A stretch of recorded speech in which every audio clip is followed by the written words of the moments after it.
Cuando El bueno, el feo y el malo se estrenó en 1966, no fue presentada como la culminación de nada. Sergio Leone no la concibió como un cierre solemne, sino como una expansión radical de un lenguaje que todavía estaba inventándose a sí mismo. El western europeo, despreciado por la crítica anglosajona, encontraba aquí una forma madura, consciente de su artificio y dispuesta a usarlo como herramienta expresiva. No era una revisión del oeste, era una reinvención moral del mito. Uno de los datos más sorprendentes es que la película fue rodada principalmente en España, en paisajes que no pretendían imitar fielmente el oeste americano, sino reinterpretarlo. Almería, Burgos y otras localizaciones aportaron una geografía áspera, casi lunar, que Leone utilizó como estado de ánimo. El paisaje no acompaña a los personajes, los juzga. En esa aridez constante elimina cualquier romanticismo naturalista y convierte el viaje en una experiencia de desgaste físico y ético. El título original italiano no hablaba de el bueno, sino de el bueno, el malo y el feo, sin jerarquías claras. Leone nunca quiso que estas categorías funcionaran como absolutos morales. Eran etiquetas funcionales, irónicas, casi burlonas. El bueno mata cuando conviene, el malo muestra códigos propios y el feo sobrevive gracias a una inteligencia brutal. Esta ambigüedad fue deliberada y profundamente subversiva para un género acostumbrado a dicotomías claras. Clint Eastwood llegó a la película ya consciente de que su silencio era su principal arma narrativa. El hombre sin nombre habla poco, porque Leone entendía que el mito se construye por omisión. Cada gesto, cada mirada, cada pausa prolongada sustituye al diálogo. Este minimalismo interpretativo no empobrece al personaje, lo densifica. Hoy resulta evidente, pero en su momento fue una ruptura con la expresividad teatral del western clásico. Lee Van Cleef, que interpreta al malo, aportó una serenidad inquietante al antagonista. Su personaje no actúa desde la ira ni la impulsividad, sino desde una lógica fría y coherente. Leone le concede planos largos, silencios incómodos y una presencia casi espectral. El mal no grita, calcula. Esta representación influyó decisivamente en la figura del villano moderno, alejándolo de la caricatura. Eli Wallach, como Tuco, el feo, es quizá el personaje más complejo del film. Leone le permite una expresividad excesiva, casi grotesca, pero nunca ridícula. Tuco es supervivencia pura. No representa el caos, sino la adaptación extrema.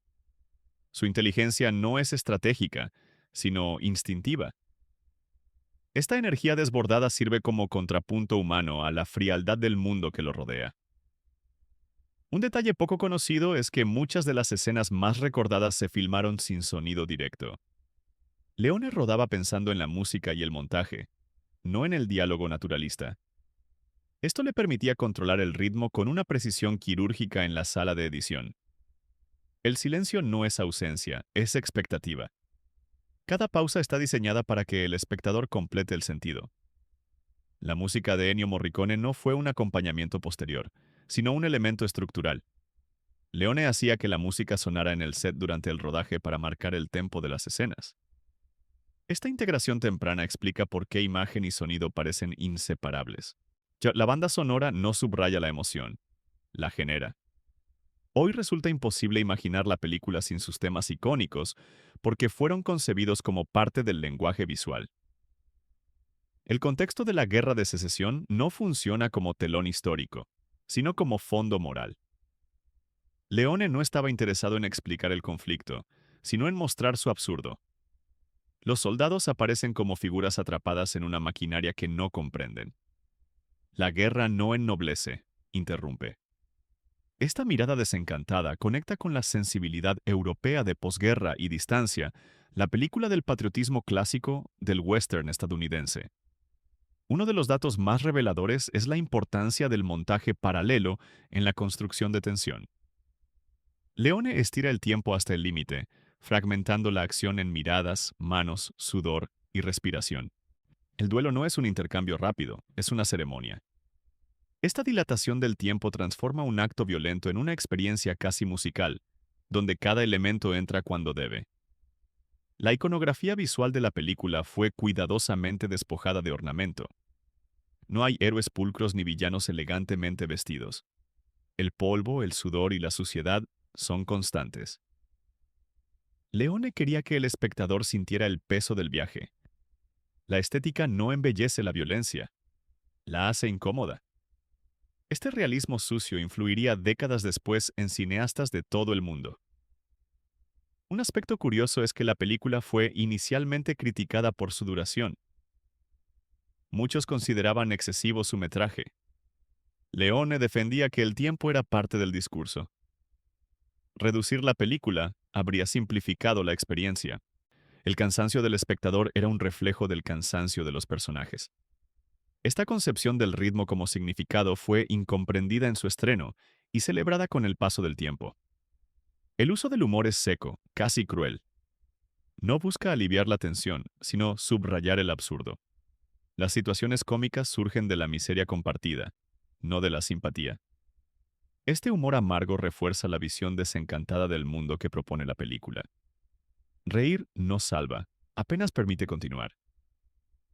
La relación entre los tres protagonistas no se basa en alianzas estables, sino en equilibrios temporales. Nadie confía plenamente en nadie. Leone retrata la cooperación como una necesidad incómoda, no como un valor moral. Esta visión pragmática de las relaciones humanas rompe con la camaradería idealizada del western clásico. Uno de los elementos más influyentes es la forma en que Leone utiliza los primeros planos extremos. Rostros fragmentados, ojos que ocupan la pantalla, labios tensos. Esta proximidad genera una intimidad incómoda. El espectador no observa desde lejos, está atrapado en la escena. El cine deja de ser ventana para convertirse en confrontación. La película también redefinió el uso del sonido ambiental. El viento, los pasos, el roce de la ropa adquieren protagonismo. Estos detalles sensoriales construyen una atmósfera tangible. El oeste de Leone no es un lugar mítico, es un espacio que se oye, se huele y se padece. En esta primera parte del recorrido, el bueno, el feo y el malo se revela como una obra que desmantela el western desde dentro. No lo parodia ni lo rechaza, lo somete a una tensión moral constante. Momo Leone no pregunta quién es bueno o malo, sino qué significa sobrevivir en un mundo donde las reglas se han disuelto. Y en esa pregunta, formulada con polvo, silencio y música inolvidable, comienza una de las experiencias cinematográficas más influyentes del siglo XX. A medida que el bueno, el feo y el malo avanza, la película abandona cualquier ilusión de aventura clásica y se sumerge en una lógica de supervivencia pura. Leone utiliza el viaje físico como una excusa para explorar la degradación moral progresiva. Cada tramo del camino elimina una capa más de civilización, dejando al descubierto impulsos básicos: codicia, desconfianza y cálculo frío. No hay evolución ética, hay desgaste.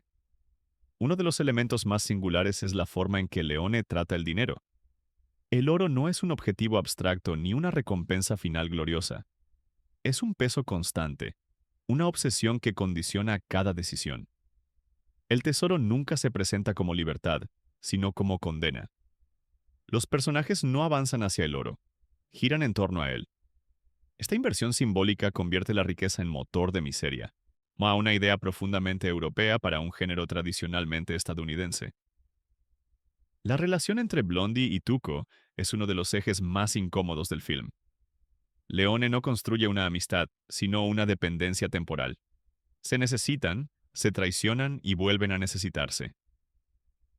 Esta dinámica repetitiva elimina cualquier romanticismo de la alianza. La confianza no existe, solo existe el cálculo de riesgos. Esta representación de la cooperación como mal menor anticipa miradas mucho más modernas sobre las relaciones humanas en contextos extremos. Un dato poco conocido es que la famosa escena del desierto fue físicamente devastadora para Eli Wallach. El actor sufrió deshidratación real y agotamiento severo durante el rodaje. Leone decidió no suavizar estas condiciones porque quería que el sufrimiento se percibiera en pantalla. La fatiga no se actúa, se padece.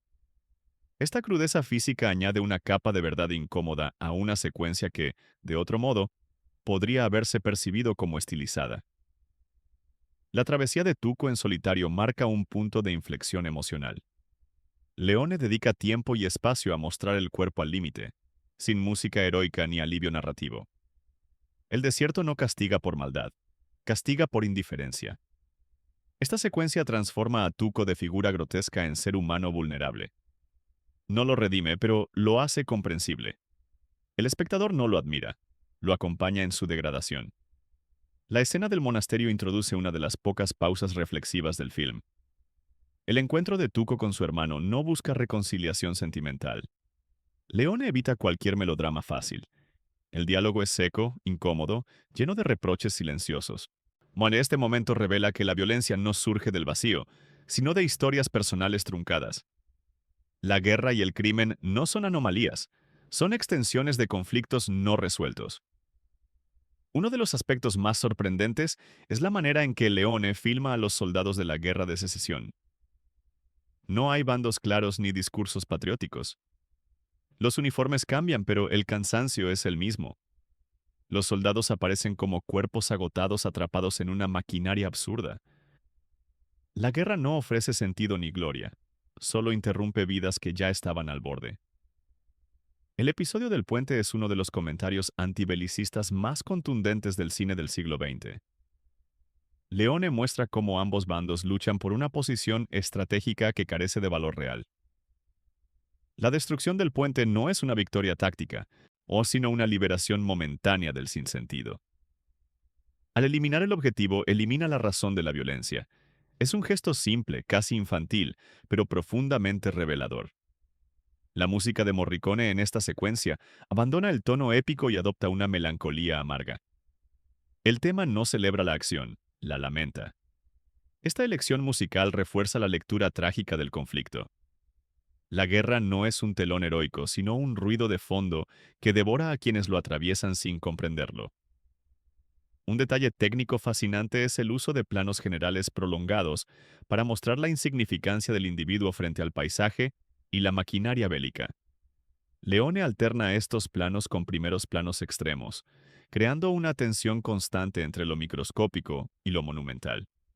El individuo importa, pero es aplastado por estructuras que no controla. La figura del capitán borracho, obsesionado con volar el puente, introduce una de las ironías más crueles del film. Su aparente locura es, en realidad, lucidez desesperada.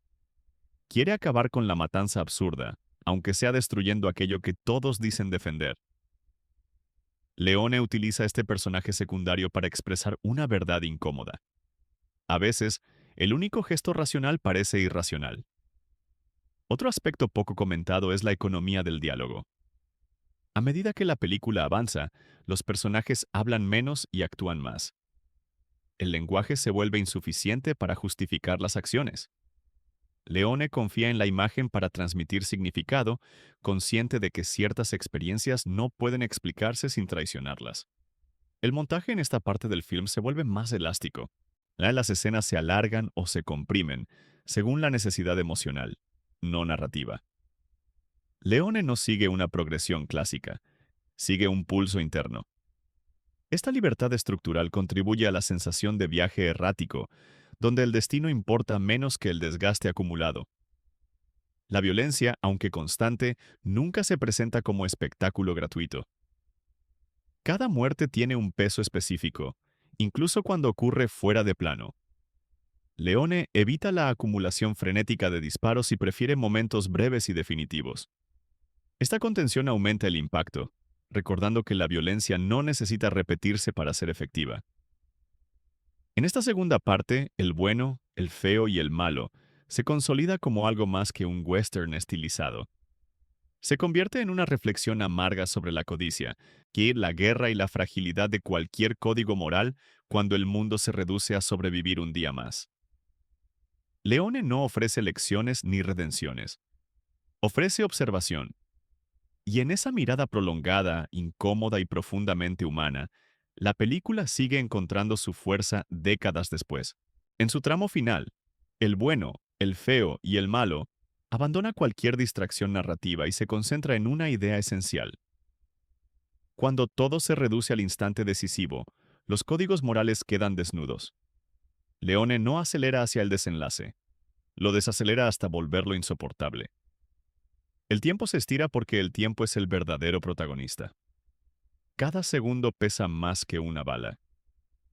La llegada al cementerio de Sad Hill no se presenta como descubrimiento, sino como revelación.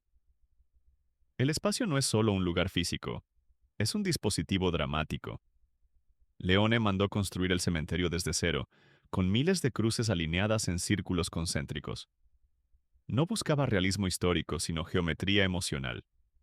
El orden circular no promete descanso, sugiere encierro. El oro está en el centro, pero llegar a él implica girar, perder orientación e cansarse.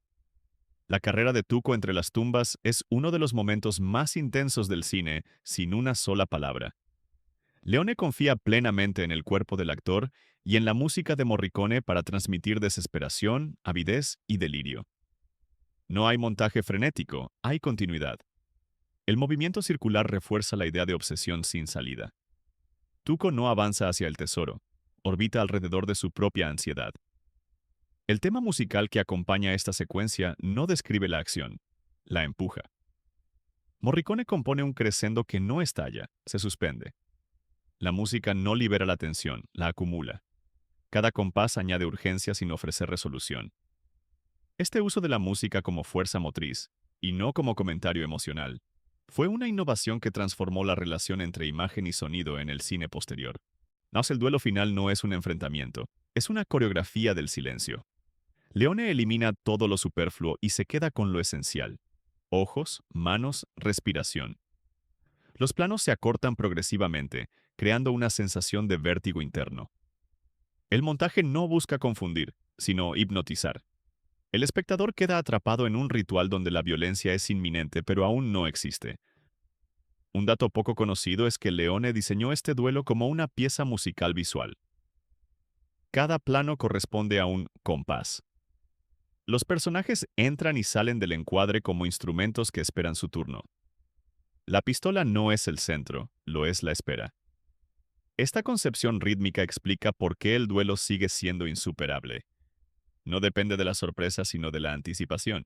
Ni la decisión de revelar la trampa final de Blondie en el último momento no busca humillar a Tuco, sino reafirmar una lógica interna. Blondie no traiciona por placer, controla el riesgo. Su moral es pragmática, no cruel. Leone evita convertirlo en héroe clásico. Gana porque calcula mejor, no porque sea justo. Esta distinción es crucial para entender la ética del film. La muerte del malo ocurre sin grandilocuencia. No hay discurso final ni gesto heroico. Es un final abrupto, casi seco. Leone entiende que el exceso retórico diluiría el impacto. El mal no necesita despedida. Se apaga cuando pierde la ventaja. Esta sobriedad refuerza la sensación de inevitabilidad, no de triunfo. El destino de Tuco, colgado y salvado una vez más por Blondie, es una ironía amarga. Sobrevive, pero no vence. Leone no lo castiga con la muerte, sino con la continuidad. Tuco seguirá siendo Tuco, atrapado en su propio ciclo. Esta elección narrativa evita la moralización fácil y deja al personaje suspendido en su propia naturaleza. La última imagen, con Blondie alejándose, no ofrece cierre emocional. No hay redención ni promesa. El camino continúa, pero no conduce a ningún lugar mejor. Leone rechaza el final edificante y opta por la persistencia del viaje. El oeste no se resuelve, se prolonga. Esta negativa al consuelo es una de las razones por las que la película envejece con tanta fuerza. Un aspecto revelador del desenlace es la ausencia total de la guerra en el último acto. El conflicto histórico desaparece, dejando a los personajes solos con sus decisiones. Leone sugiere que, incluso sin ejércitos, la lógica de la violencia persiste. La guerra era el contexto, no la causa. El verdadero motor siempre fue la codicia y la supervivencia. La recepción crítica inicial del final fue fría en algunos sectores. Se acusó a Leone de excesivo, de indulgente con el tiempo. Sin embargo, con los años, ese exceso fue reinterpretado como precisión. El cine aprendió que el clímax no necesita velocidad, necesita respiración. La influencia de esta lección se extiende desde el western crepuscular hasta el cine contemporáneo más autoral. El legado de El bueno, el feo y el malo se consolida aquí no como una historia de vaqueros, sino como una meditación sobre la ambigüedad moral. Leone no ofrece respuestas claras porque no cree en ellas. El mundo que retrata no premia la bondad ni castiga el mal, premia la astucia y la resistencia. Esta visión, incómoda y honesta, explica su vigencia. La película también redefinió el estatuto del director como autor. Leone impuso un estilo reconocible, coherente y personal en cada decisión formal. Demostró que el género podía ser un laboratorio filosófico sin perder su capacidad de entretenimiento. Esta síntesis rara es uno de los motivos por los que la obra sigue siendo estudiada y celebrada. Con el paso del tiempo, el bueno, el feo y el malo ha sido elevada a categoría de mito moderno. No porque idealice el pasado, sino porque lo cuestiona. Su oeste no es fundacional, es terminal. No nace una nación, se expone una grieta. Y en esa grieta Leone encuentra una verdad incómoda sobre la condición humana. Al concluir este recorrido queda claro que la película no busca que el espectador elija un bando, sino que observe el juego completo. Las etiquetas del título son trampas útiles, y no definiciones morales. Todos son capaces de todo. Esa es la advertencia silenciosa que permanece cuando la música se apaga y el polvo vuelve a asentarse. El bueno, el feo y el malo no cierra una trilogía. Abre una forma de mirar. Enseña que el cine puede ralentizar el tiempo para revelar lo que normalmente se oculta en la prisa. La mirada antes del disparo, la duda antes de la decisión, el silencio antes de la violencia. Y en ese espacio suspendido, tan incómodo como fascinante, la película sigue encontrando su lugar definitivo en la memoria del cine.